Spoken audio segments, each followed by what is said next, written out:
Tonight, parents, teachers, and students, they all turned out to the Hamburg school board meeting to voice their opposition to a plan by the district to lay off 17 teachers there. 2 News' Nate Benson has been following this story for us. He is in Hamburg with the latest on this. Nate?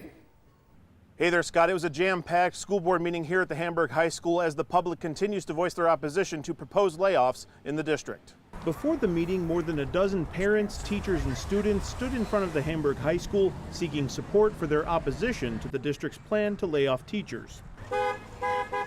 Inside the meeting, the public made sure they were heard. Right now, the public does not trust the decisions made by the HCSD Board of Education and Superintendent. Some of those voices were from parents. It's clear that sound financial practices were absent, revealing broader systemic failures. And teachers. We cannot afford to lose those faces, lifelines for our youth. And students. This is an educational institution, not corporate America, where students are expected to do more with less. With cutting and laying off our teachers, they're going to be required to do just that.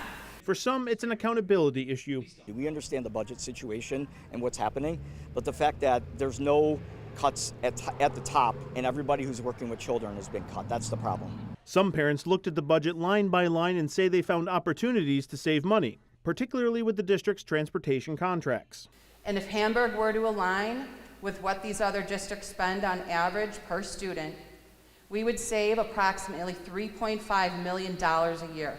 Members of the board said they would look into it during an upcoming Transportation Committee meeting. Superintendent Mike Cornell did not address the layoffs during the meeting, and he wasn't available for an interview after. But the numbers haven't changed. The proposed budget weighs in at just over $84 million, with district revenues settled at $82.1 million. The district plans to use about $1.2 million in cash reserves to narrow the budget gap, but at the end of the day, there's still a $594,000 hole that needs to be filled. Now coming up, there's a budget hearing on May 14th and then the budget vote here in Hamburg on May 21st. On your side in Hamburg, Nate Benson, Channel 2 News.